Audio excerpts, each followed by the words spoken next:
Hi friends, welcome to Titan Max Tamil channel. இப்போ நம்ம பார்க்க போகிறது 9th ஸ்டாண்டர்டில் ஃபஸ்ட் யூனிட் கணங்களில் பயிற்சி 1.1ல் தேர்ட் அண்ட் ஃபோர்த்து சம்ஸ் பார்க்க போகிறோம்.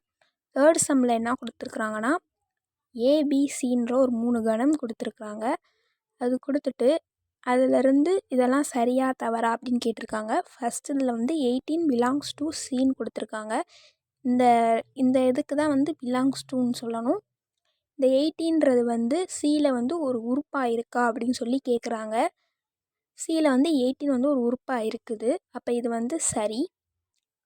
அடுத்தது 6 டஸ் நாட் பிலாங்ஸ் டு ஏன்னு கொடுத்துருக்காங்க. அதாவது ஏல 6ன்றது ஒரு உறுப்பாக இல்லை அப்படின்னு சொல்கிறாங்க. அது மாதிரி இல்லை அதில் 6, அதனால் இதுவுமே சரி தான். அடுத்து மூணாவதில் 14 டஸ் நாட் பிலாங்ஸ் டு சின்னு கொடுத்துருக்காங்க. 14ன்றது சியில் ஒரு உறுப்பாக இல்லை அப்படின்னு சொல்லியிருக்காங்க. ஆனால் அப்படி ஒன்று இருக்குது, அதனால் இது தவறு. அடுத்து ஃபோர்த்தில் 10 பிலாங்ஸ் டு பின்னு கொடுத்துருக்காங்க. 10 பியில் ஒரு உறுப்பாக இருக்குதுன்னு சொல்கிறாங்க. அதே மாதிரி இருக்குது, அதனால் இது சரி. 5 பிலாங்ஸ் டு பின்னு கொடுத்துருக்காங்க. 5 பியில் ஒரு உறுப்பாக இருக்குது அப்படி சொல்கிறாங்க. ஆனால் அது இல்லை. அப்போ இது தவறு. அடுத்து ஆறாவது 0 பிலாங்ஸ் டு பின்னு கொடுத்துருக்காங்க. 0 பியில் ஒரு உறுப்பாக இருக்குதுன்னு சொல்கிறாங்க. ஆனால் அது இல்லை. அப்போ இதுவும் தவறு. இப்போ அடுத்து கோடிட்ட இடங்களை நிரப்புகன்னு கொடுத்துருக்காங்க. அதில் ஃபஸ்ட்டு 3 பிலாங்ஸ் டு டேஷுன்னு கொடுத்துருக்காங்க. 3ன்றது எதில் உறுப்பாக இருக்குது அப்படின்னு சொல்லி கேட்டிருக்காங்க. 3ன்றது ஏல தான் ஒரு உறுப்பாக இருக்குது. அப்போ அந்த டேஷில் ஏன்னு போட்டுக்கலாம். அடுத்து ரெண்டாவது 14 பிலாங்ஸ் டு டேஷுன்னு கேட்டிருக்காங்க. 14 எதில் ஒரு உறுப்பாக இருக்குதுன்னு கேட்டிருக்காங்க. அது சியில் தான் ஒரு உறுப்பாக இருக்குது. அடுத்து 18 டேஷ் பின்னு கேட்டிருக்காங்க. 18ன்றது பியில் ஒரு உறுப்பாக இருக்கா இல்லையான்னு கேட்டிருக்காங்க. அது இல்லை. அப்போ டஸ் நாட் பிலாங்ஸ் டு போட்டுக்கலாம். 4 டேஷ் பின்னு கொடுத்துருக்காங்க. அப்படின்னா 4 பியில் உறுப்பாக இருக்கா இல்லையான்னு கேட்டிருக்காங்க. பியில் 4 இருக்குது. அப்போ இதுக்கு பிலாங்ஸ் டு போட்டுக்கலாம். அடுத்து நாலாவது சம், பின்வரும் கணங்களை பட்டியல் முறையில் எழுதுகன்னு கேட்டிருக்காங்க. அப்போ கொஸ்டின் ஒன்று கணக்கட்டமைப்பு முறையில் இருக்கும், இல்லாட்டினா விவரிக்கும் முறையில் இருக்கும். ஃபஸ்ட்டு விவரிக்கும் முறையில் இருக்குது. இதில் என்ன கொடுத்துருக்காங்கன்னா, 20க்கும் குறைவான இரட்டைப்படை இயல் எண்களின் கணம் சொல்லியிருக்காங்க. இரட்டைப்படை இயல் எண்கள்னால் 2, 4, 6, 8, 10, 12, 14, 16, 18, 20, 22 இந்த மாதிரி போயிட்டே இருக்கும். 20க்கும் குறைவானன்னும் போது 20க்கு முன்னாடி வர நம்பர்லேருந்து நம்ம எழுதணும். அப்போ பட்டியல் முறைனா A = செட் ப்ராக்கெட்குள்ளே கணங்களோட உறுப்புகளெல்லாம் எழுதணும். அதாவது 2, 4, 6, 8, 10, 12, 14, 16, 18 அதோடு முடிச்சுக்கிறோம். 20க்கும் குறைவானன்னும் போது 20 நம்ம ஆட் பண்ணக்கூடாது. அடுத்து செகண்ட் சம் என்ன சொல்லியிருக்காங்கன்னா,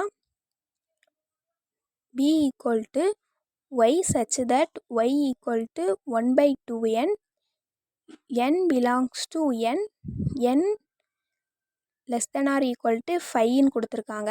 இது நம்மளுக்கு கணக்கட்டமைப்பு முறையில் கொடுத்துருக்காங்க. பட்டியல் முறையில் மாற்ற சொல்கிறாங்க. இதில் என்னன்றது இயல் எண்கள். இயல் எண்கள்னால் 1, 2, 3, 4, 5 அப்படி போகும். n less than or equal to ஈக்குவல்ட்டுன்னு வந்திருக்கிறதுனால 5ஐயும் சேர்த்துக்கலாம். 1, 2, 3, 4, 5 அதுதான் n. இப்போ என்ன எழுதிக்கிறோம், n = 1, 2, 3, 4, 5 less than or equal toன்னு கொடுத்துருக்கனால அந்த 5ஐயும் நம்ம சேர்த்துக்கிறோம். அப்போ இந்த y = 1/2nல இதை சப்ஸ்டியூட் பண்ணுறோம். ஃபஸ்ட்டு n = 1ன்னு வச்சுக்கிட்டோம்னா y = 1/2 இன்ட்டு அந்த n இருக்கிற இடத்துல 1 போட்டுக்கிறோம். அப்போ 1/2 வரும். அடுத்து n = 2ன்னு வச்சுக்கிட்டோம்னா y = 1/2 இன்ட்டு n இருக்கிற இடத்துல 2ன்னு போட்டோம்னா 1/4 வரும். அடுத்து n = 3ன்னு வச்சுக்கிட்டோம்னா y = 1/2 இன்ட்டு 3 வரும். அது 1/6 ஆயிரும். அடுத்து n = 4 அப்படின்னு வச்சுக்கிட்டோம்னா y = 1/2 இன்ட்டு 4 அப்படின்னா 1/8 வரும். அடுத்து n = 5ன்னு வச்சுக்கிட்டோம்னா ஒய் ஈக்குவல் டு 2 × 5 1/10 வரும். அது வந்து 1/10 வரும். அப்போ பி ஈக்குவல் டு இந்த இருக்கிற உறுப்புகள்லாம் போட்டோம்னா 1/2 1/4 1/6 1/8 அப்புறம் 1/10. அடுத்து வந்து இதுவும் பட்டியல் முறையில் இருக்குது. C equal to X such that X என்பது ஒரு முழு கன எண் மற்றும் 27 x less than 216 கொடுத்துருக்காங்க. கன எண்ணுனா 1 கியூபு 2 கியூபு 3 கியூபு அதுதான். அப்படின்னா 1 8 27 64 125 216 343 இந்த மாதிரி போயிட்டே இருக்கும். இப்போ 23யோட லெஸ் தென் எக்ஸு அப்புறம் 216ஓட கம்மியாக இருக்கணும் எக்ஸு. இப்போ 27க்கு அப்புறம் வர நம்பரு 216க்கு முன்னாடி வர நம்பராக இருக்கணும். அப்படி பார்த்தோம்னா இதில் வந்து 64லேருந்து 216க்கு முன்னாடினா 125 வரைக்கும் எழுதணும். அப்போ C is equal to set ப்ராக்கெட்குள்ளே 64 125 அவ்வளோதான் இது. அடுத்து D equal to X such that X belongs to Z -5 less than X less than or equal to 2 இருக்காங்க. இசட்டுன்றது வந்து முழுக்கள், அப்படின்னா 0 நடுவில் இருக்கும். இங்கிட்டு வந்து ப்ளஸ் நம்பராக போகும், அடுத்து இங்கிட்டு வந்து மைனஸ் நம்பர்ஸாக போகும். இதில் வந்து லெஸ் தென் எக்ஸுன்னு இருக்கிறதுனால -5 வரக்கூடாது, அதுக்கு அப்புறமா வர்றது தான் வரணும். அப்படின்னா -4 வரும். அடுத்து வந்து இங்கிட்டு லெஸ் தென் ஆர் ஈக்குவல்ட்டுன்னு இருக்கிறதுனால அந்த 2வையும் சேர்த்துக்கலாம். அப்போ -4 -3 -2 -1 0 -1 2 இந்த 3லாம் வராது, 2ஓட முடிஞ்சிடும். அவ்வளோதான், இந்த சம் முடிஞ்சிடுச்சு. தேங்க்யூ.